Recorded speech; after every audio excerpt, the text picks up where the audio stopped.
Hey guys, CL Cannon here from Fiction Atlas Press, bringing you another monthly marketing tip. Today I want to talk to you about ways that you can gamify engagement with your readers. First, what does gamify mean?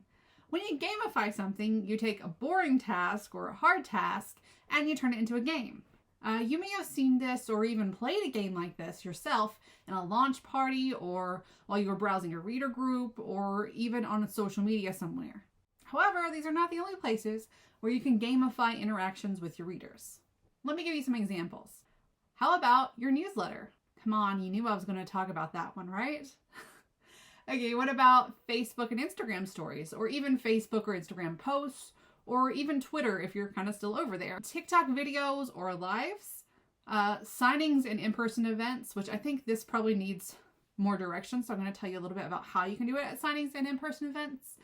This can be done as like a drawing where those who stop by your booth, they pick out a number or you give them a free entry into a giveaway. It can be a print off that you have printed off ahead and then you give out for free that has a game on it for your readers, something like a word search or this or that, or which character are you, some sort of quiz. And it has info about where to find your books at. You can even do this with a QR code on a big sign. And that's going to attract people to your table. And it's also going to have people scanning your QR code to play the game. And that would take them to your website where you've got ideally a quiz or some sort of really nice game for them to play that ties into your series or whatever books that you're going to be promoting. And they can you're already on your website, so they can buy some books there. You can also gamify in your reader groups or in parties or in polls in your Instagram broadcast channel if you have one of those. You can do it on Discord, Patreon, basically anywhere else that you might normally market your book. You can introduce games into that to have a more interactive sort of relationship with your readers. Okay, here are some game examples. Some of these are mine, some of them are really old, and some of them are lifted from my lovely author friends who have participated in my parties over the years. But these can be used or they can be modified to be used on pretty much any platform. Okay, so the first is this or that. So your readers are going to choose between two things. Ideally, you want to make that something that is related to your books, like this character or that character, this weapon or that weapon, this book or that book. Anything that would pertain to your characters, you can use. You can have a what would you do? What would you do in this certain situation? You can set that up with something that one of your characters has done, and telling the story about that also has them curious about what's going on in your own books. You can have what character are you? That one gets really interactive. Based on certain choices that they make, you can tell them which character in your books they're most like, and that makes them want to go pick up the book. You can do a pick your favorite whatever, pick your favorite weapon, your favorite trope, your favorite character, reading format. That's a good way to get data about what kind of readers that you have. There's lots of pick your favorites that you can do. This one, ironically, is one of my favorite games, Character Brawls. Character Brawls lets your characters kind of duke it out over a series of posts, kind of like March Madness, where there are brackets. And this one goes up against this one, and this one goes up against this one, and at the end you have a winner that you declare. That is like a whole month that you can do of those posts. It doesn't really take that much time, but it has people engaging with your series or your books. And you don't even have to do it for just one particular series. If you have multiple series or multiple books, you can do it from all of your characters. So this is bringing in people that are already readers of your books, but it's also making other people curious and kind of want to see the outcome to see which book they should maybe read. Another one is in-world riddles. So riddles that appear inside your books or riddles about your characters that you make up, anything that pertains to the characters or the books that you're writing. If you can make a riddle about it and post it on social media, people are going to try to guess it. It's going to make them curious and they're going to check out your books. Next, we have a continue the story. I like to tie these to a theme. So like, for example, I have one where I was writing a time travel story, and we did a whole time travel anthology. And so the continue the story had elements of time travel in that. So that kept them engaged onto the theme. And it can also, especially if you brand it right, have them curious about your time travel story or whatever your theme is. You can do object on your left or the object on your right. So the object on your left is the only thing you have to defeat the villain of your series. Some sort of object on your left or object on your right does such and such. You can change it any way that you need to for your series. Next is predictive text games. If you brand these with your content, they can be really great. I've got some great ones, I think, from Allie and a few others. I'll put those up on the screen. You can do the how many of these have you done or what's your score things, where it's kind of like a huge list that they can tick off. They usually like save a clean copy and then they circle score, where like they have to add up points until what their score is, or like how many things that they've done. Kind of have to be a little inventive with those to make them work for your book, but people love to do them and they often get shared. That's something that people love to share, so they're going to be sharing it with new people. Here's one that I personally love to do.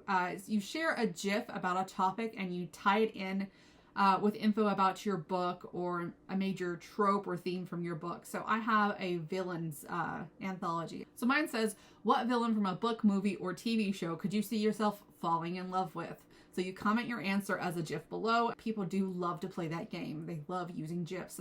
Another great one is pick a page and I'll share a line. So your reader picks a page and you share a line from the book from that certain page. So say they say page 17. You go to page 17 and you find a really good line from that and then you post it. Or you can do like a live read of it or some way to interact with it. You can do that for like one time, or you can do it for like a few days, especially around a launch, to kind of drive engagement and get people excited about the book launching.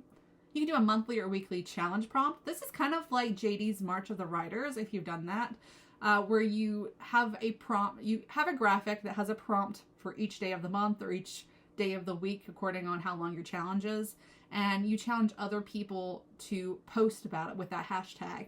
And you can actually tie this into your books, or you can tie it into a theme from your books. There's lots of different ways that you can use this to drive engagement. Okay, the next one is title reveal emoji guessing game. Lots and lots of book boxes do this every month to like kind of show what the book that they're going to be featuring is called. But you can do this with your own title reveal.